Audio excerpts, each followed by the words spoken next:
With each gaming generation that passes, the one that always comes up in conversation is the Xbox 360. And with November 22nd marking its 20th anniversary, I wanted to take a look back at what made this console so special after 2 decades.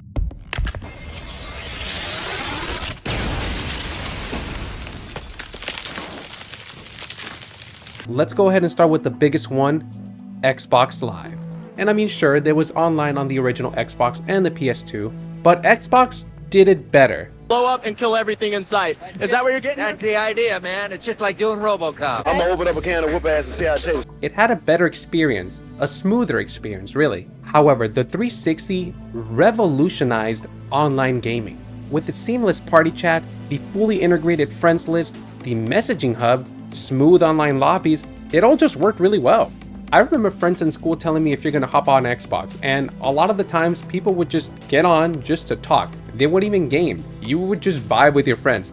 It was awesome. Now combine all that with some of the best online games ever made. Games like Halo 3, Modern Warfare 2, Gears of War, Left 4 Dead, and so many more. Not only that, but this is the only time ever that we've gotten 6 Halo games and 4 Gears of War games in the span of one console generation. This has never been replicated again. And sadly, sometimes we're even lucky to at least get one. And what about the party chats? I mean, absolute chaos. And game chat? Well, that was even worse. I mean, you had to make sure that your TV volume was low, because if not, the game chat would come through there and the questionable and horrendous things that people would say, I mean, it can get you incarcerated.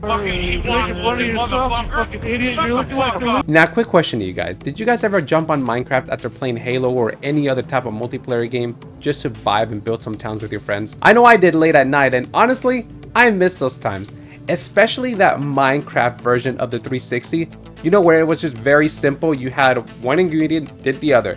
Nowadays, you get so many that I kind of get lost, but there were some great times. Now, one of the things that made the 360 so popular was its third-party support. See, the thing is, the PS3 did have that also, but with the cell processor that they built into that system, it made it very difficult for developers to work on that console. And that's why a lot of multi-plat games look better on the 360. They perform better, have smoother frame rates, less load times. It became the go-to platform for multi-plat games. Next, of course, was Xbox Live Arcade. And this is basically where Xbox put all the indie games at, and in a sense, basically helped them become mainstream. You had classics like Castle Crashers, Super Meat Boy, and even Limbo started here. Now let me ask you guys, did you guys ever play Doritos Crash Course? That game was really fun. You do like obstacle challenges with your avatar that you would create, and the game called 1 vs 100, which was like a trivia. Those are awesome times. I remember playing those a lot with my friends. Not only that, but do you guys remember when you can go with your friends in a party group, right? And go on Netflix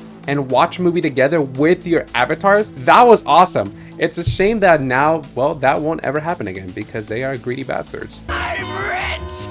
And it's all mine! One of the awesome things that the Xbox 360 introduced was the support of achievements. These basically gave you little tasks to complete when playing the game, and then some, well, they were kind of difficult. Completing them will give you gamer score, which those gamer scores would be added by the achievements. Some of them would be 10 gamer score, 30 gamer score, 50, and some of them 100. It added a lot of replay value to games, and a lot of times for people to unite together on multiplayer to unlock them together. Heck, I remember people buying games just to increase their gamer score if it was an easy task. Sony did add trophies for the PS3, and Steam later did add achievements. The only one that hasn't really joined the party is Nintendo. But then again, Nintendo does whatever they want, so. Now, one thing that I feel like it's the most important thing is the controller.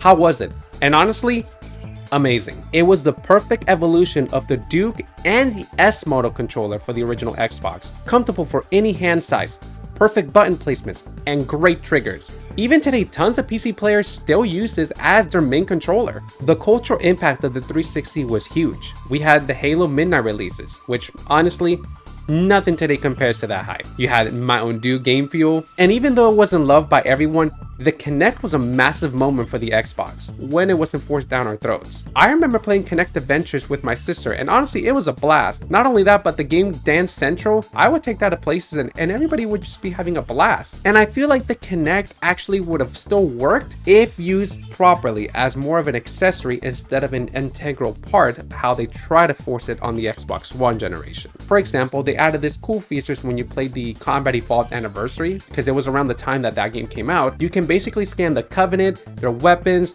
your weapons, and it almost felt similar to what the Metro Prime series does, in a way when you scan objects to get more lore. But of course, we can't forget the most infamous thing that the Xbox 360 did though. That was the Red Ring of Death. Last fucking time I've had enough with Xbox and internet and Red Ring of Death. No! See, it's funny now, but this plagued around 80 to 90% of gamers. I actually had it twice. One on my birthday when I got Call of Duty 4, the original Modern Warfare. We went on a family trip and then it just happened. At the time, I didn't know what was going on. It was a brand new issue. And then of course you would look in the early days of YouTube at the towel methods of people wrapping their Xbox around, trying to get like a temporary like working situation. Now, the other time that it happened to me was when War for Cybertron came out. And this game was a summer game, right?